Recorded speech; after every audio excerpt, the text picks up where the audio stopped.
Well, imagine if you could live in a house that didn't cost you money but actually earned you an income. Is it possible? Well, let us introduce you to three friends who've turned their vision into a reality. More than 20 years ago, Chaikiri Srifongfong left behind the bustling lifestyle of Bangkok with his family to establish the award-winning Horseshoe Point resort on a stunning landscape of 5,000 rai, or more than 2,000 acres, outside Pattaya. Besides the resort, the site now encompasses riding stables, the residence at Horseshoe Point, the village at Horseshoe Point, and now this acclaimed eco-village. During that time, he began studying alternative energy production and storage, along with two friends, Piriatep and Chrysida, who run Selenium Thailand. They discovered an incredible power system manufactured in Thailand called a Vanadium fuel cell, which stores power longer than any other conventional system, using a cooled liquid instead of sulfuric acid found in conventional batteries. More significantly, it creates the power it stores using the low-energy powerhouse developed by Selenium. Now, the Selenium battery, obviously an invention of your team. Yes. It's quite unique, isn't it? Yes, it is. We've been working on this for nearly 20 years, and our group holds almost 20 patents on this subject.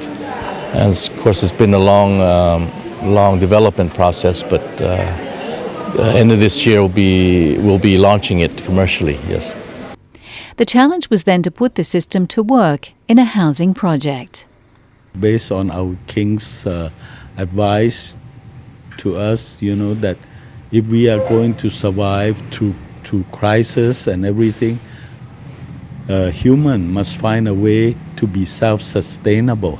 So we thinking about this sustainable economy, and then we come out with the concept of this eco-village that we make the first prototype, demonstrable prototype right here in Horseshoe Point that we call the eco-village. And in this eco-village, we address first about the habitat that people live in, means the house, because that's the first thing that human being rely on to protect us as a shelter, to keep us safe. Start with the house. So we demonstrated with the help of the Danish government that give us a grant to demonstrate an energy efficient home. Then we start building this energy efficient home, and we introduce the system of building it in a very economic way, very fast and very efficient, that we can build it within 3 months, okay?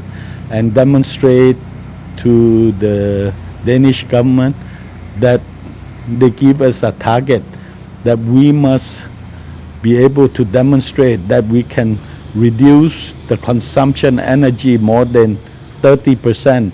And what we have done, we have reduced it to more than half. Wow, that's amazing. Yeah.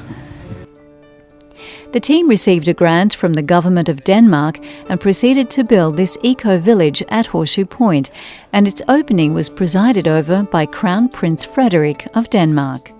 Utilizing solar power and the vanadium fuel cell for excess power storage, along with prefab insulated construction materials, the result was a complete energy-efficient housing project that not only saves and produces electricity, but also makes money from energy sales back to the grid. It also reduces the consumption of natural resources. In a house like this, homeowners can save up to 50% on their energy bills. This thing is purely economic well-being, long-term economic well-being. And this type of initiative can be done by private people and can be done with the support of international facilities. It can be done on a private level. I have a very painful experience with our government, with our civil servant.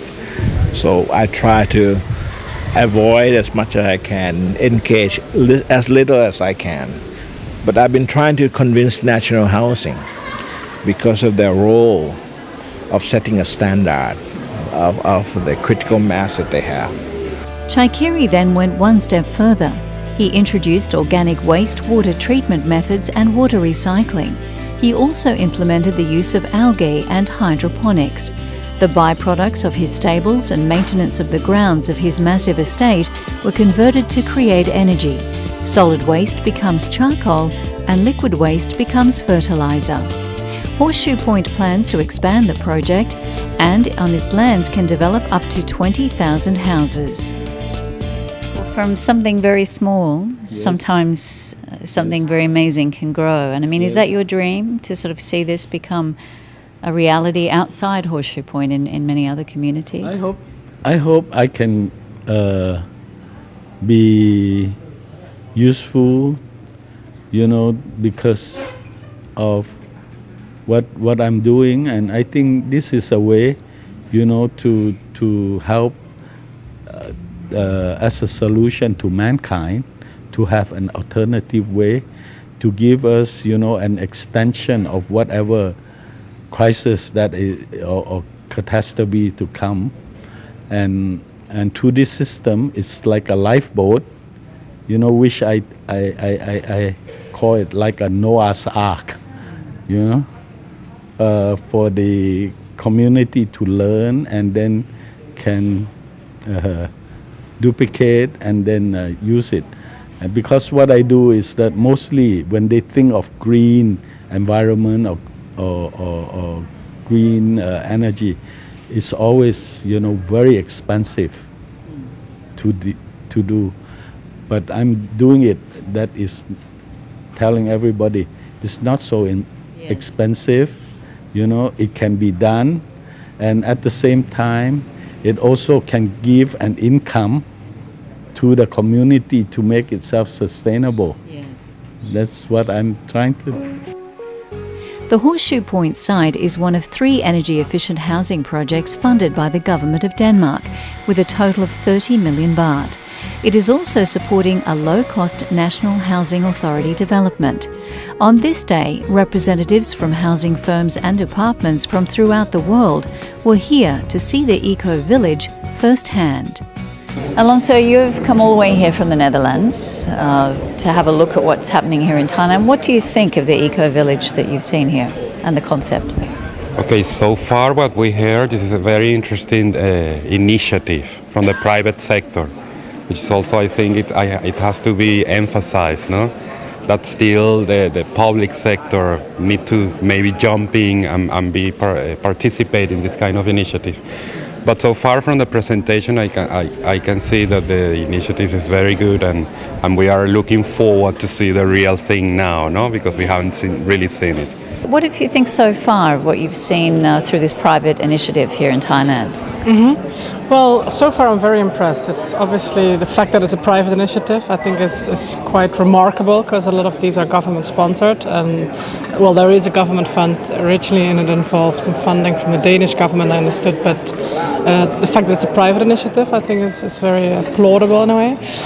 What I like also very much, and this is something I really also would like to highlight coming from experiences from my own country, the Netherlands, is that the fact that they really try and see how it's also like financially viable, because I think the way forward really in sustainable technology is to make it more commercial, in the sense that it's sort of there's a repayment for it, for the users of it, that there's a reward, and that I think is really the future of it, and that is very much being exemplified here. So I think that's, to me, was one thing that really stood out from the experience I've seen or especially heard so far. Joy, can I ask you, what are your thoughts so far on what you've seen here in Thailand? Well, it's been a lot of knowledge for us, and this one though is very different because it has extended from beyond just simple solar energy, renewable energy, but the fact is you can store energy for long-term use. And also the fact that the financial concerns, no, of using renewable energy and how to harness, because it's costly. See, all of us were saying it's costly. How do you manage the cost?